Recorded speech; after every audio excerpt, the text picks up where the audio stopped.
श्रावणी, अगं काय बोलतेस तू? जरा विचार करून बोलत जा ना. अगं आशेवरच जगतो ना आपण. मम्मा आपल्यात नाहीये हा विचारही करू शकत नाही मी.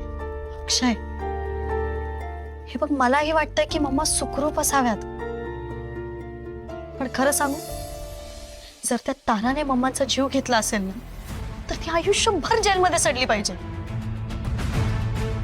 मला कायम तिच्यावर संशय होता, पण तुम्हाला पुळका होता ना तिचा. अगं पण श्रेयस जिवंत आहे तो तिच्यामुळेच ना.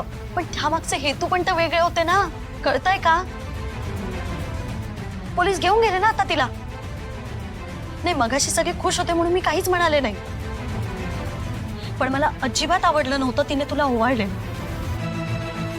म्हणून आता अति उत्साहाने जाऊ नको तिला वाचवायला, कळलं?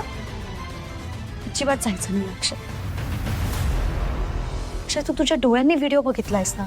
ती मम्मांबद्दल कशी बोलत होती, सरळ सरळ धमकी देत होती ती, आणि आता तर तिचे फिंगरप्रिंट्स मॅच झालेत. हे बघ, मला आधीपासून संशय होताच तिच्यावर, आणि कदाचित आज तो खराही ठरलाय. ज्या मुलीने माझ्या मम्माचा खून केला असेल ती माझी बहीण असूच शकत नाही. गुड. पण अक्षय, खरं सांगू, आपल्या घरात आहे ना नेहमी काही ना काही होत असतं. हा खरंच कंटाळा आलाय मला, या सगळ्यातून बाहेर पडायचंय. मला ना आपलं स्वतंत्र विश्व हवंय, आपलं जग हवंय, आपला सुखी संसार हवाय, सुखी आयुष्य हवंय. ही खूप मोठी अपेक्षा आहे का? तूच सांग. श्रावणी,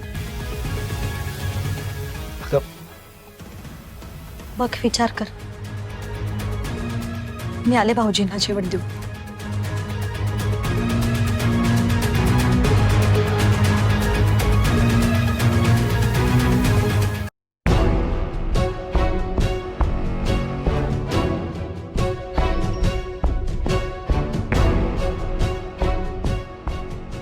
अरे देवा, हे तर डोक्यावर चादर घेऊन झोपलेत. झोपले ना लपलेत वाटतं. कदाचित घाबरले असावे. यांच्याशी जरा प्रेमानेच वागायला लागेल, नाही तर माझ्याच डोक्याला ताप होईल.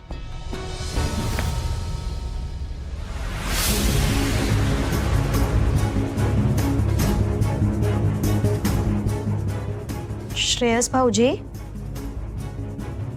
हे बघा तुमच्यासाठी जेवण आणलंय मी.